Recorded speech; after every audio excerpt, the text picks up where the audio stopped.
the impact on trade and travel on Kenya has been massive. Now, Kenya's Madaraka Express has celebrated its first anniversary. The Chinese-funded railway line has spurred economic growth, creating employment opportunities for thousands of Kenyans. It has also eased road congestion traffic, providing a fast and reliable mode of transport between Nairobi and the port city of Mombasa.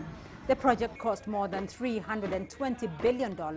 China's Exim Bank provided 90% of the financing. Just based on the feedback that we have received from the customers, I would say without doubt that one, the changes have already been felt. The area between Mombasa and Nairobi, the 7 intermediate stations, if you walk around there, if you go around there, you've seen that they are now becoming active. They were previously dead stations. Life is beginning to change. People are engaging in a lot more commercial activities. And we believe as we go along, we'll also get a lot more complex undertakings happening around that corridor.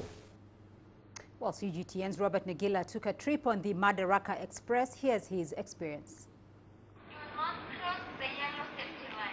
One by one, they show their tickets before stepping on board the Madaraka Express. In the past year, around 1.3 million people have taken this train.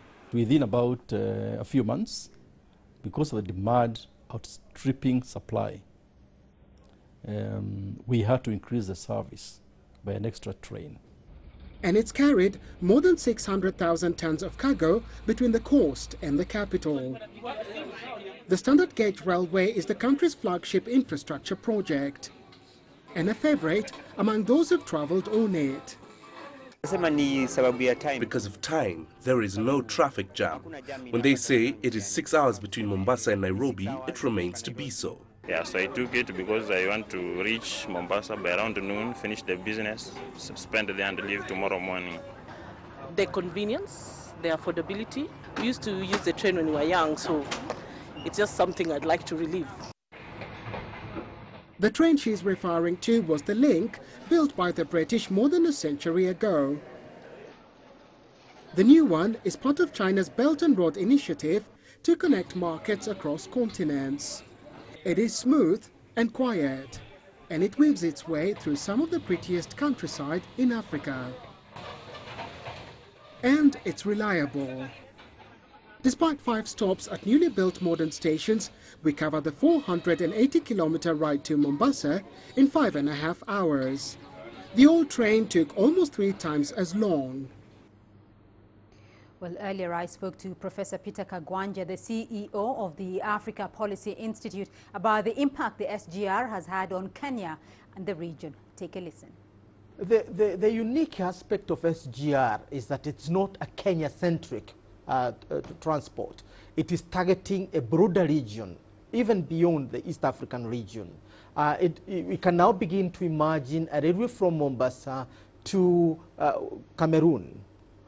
We can imagine it from to Gabon, because that is the potential of the railway. Meanwhile, within the East African region, we can now talk about one region, because we are connected, or will be connected within a year or so by one railway. Ugandans have started their leg of the trip. The Rwandese have started.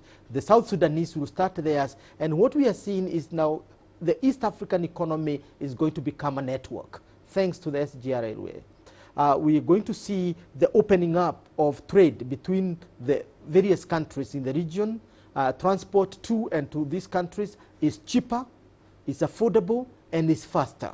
And therefore, the economies are going to open up. We are also going to see the spurring of industrialization in the region, right, because you can carry heavy material like iron, steel, to construct roads and buildings. So we are going to see economy spurred in other back and forth linkages that we've never seen in this region. So the beauty about SGR Railway is that it is not a transport line. It has multiplier effect in terms of how it is opening up the economies, not just the Kenyan economy, but the economies of Uganda. Eastern Congo is going to be just a few hours away. And currently, you may not be able to go to Eastern Congo unless you fly in. We'll be able to go into Congo and other parts of Africa. It's a miracle, I'm telling you. It is a miracle in your words, and this is part of China's One Belt, One Road strategy for Africa's trade as well. But China's relations have grown over the last decade, and we are seeing the manifestation from projects such as the standard gauge railway in East Africa. What's your assessment of this collaboration, and what can we expect in future, particularly going forth now to the 4th Forum on Africa-China Cooperation? I think as we go towards the September FOCAC summit, the one thing that can be said is that China is a genuine partner for Africa. And two, China is basically pressing the right buttons.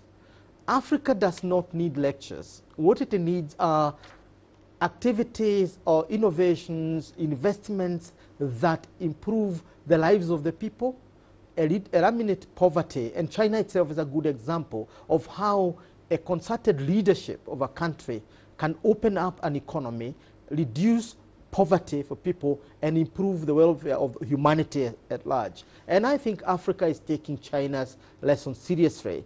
And also, remember, China is not a colonial power. Therefore, China is promising a safer world. It's promising a world that is less antagonistic, less hegemonic, and based on a win-win situation. And we're not saying this propagandistically. It is demonstrating itself. We have already seen a superpower take from another superpower economically without any conflict. China is now an economic superpower. We've not seen any conflict and no tension. And it is actually safeguarding the global economy. For Africa, that is really the dream we've had. When we talked about non-alignment, we were talking about concentrating on what is good for our people. And what is good for our people is what China is doing. SGR is just an example of the One Belt, One Road initiative. And the Belt and Road initiative is not for China. It is for the world.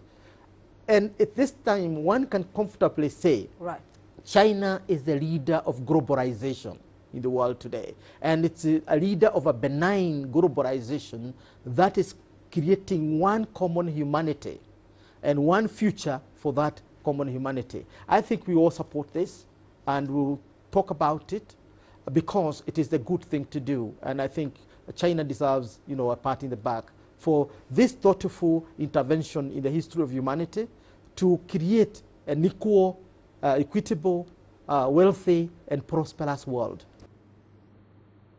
Professor Peter Kagwanja, the CEO of the Africa Policy Institute, in an earlier interview.